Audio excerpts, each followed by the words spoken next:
Inhlungu nonxunguphalo phakathi kwekhaya lakwaKhenziwe. UNomatjama Khenziwe umzimba wakhe ufunyanwe ulahlwe ethafeni, utyhuthulwe amalungu omzimba. Eli khaya kungokunje lifuna kwenziwa ubulungiswa. Sishokha kakhulu lento njengefamily eyenzekileyo kulo mntwana wethu uNomatjama ngendlela amangalisayo.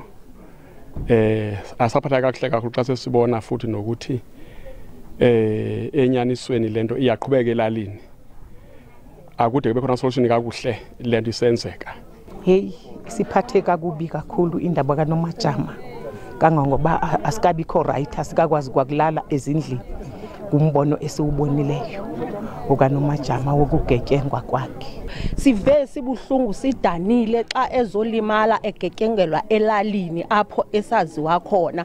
Kangangoba sicela amapolisa adlale indima yawo afumaneke lo muntu. Urhulumente wephondo eMpuma ngezenzo zokubulawa kwabantu basetyhini nabantwana ingakumbi kumhlaba waseMatatiele.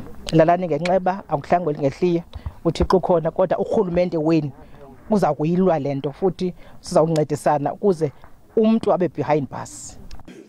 Umbutho ojongene nokulwisana nokuxhatshazwa kwamanina nabantwana ikhula Community Development umemelela isebe lezobulungisa kuba lijonge likwaqwalasela indlela engcono yokutsala nokugcina amagazi ngakumbi ezaphula imithetho elizweni loMzantsi Afrika. Lixesha lobana xa umntana ezalwa sibe nebhanki enguvimba yokugcina lonke amagazi ne-DNA ukwenzela uba xa umuntu oreyitsiweyo kuvele kuyiwe phaa kungabe kukhangela umuntu abekoqatyelwa ngapha. Siyazi into yobana kuvulwa apha ebhankini kokujonga uba ngekabani le DNA ifunyanwe ukukhangela umuntu. Akukabanjwa mntu kwesi siganeko. Ndinkululeko Nyembezi weendaba ze-SABC eMatatiele.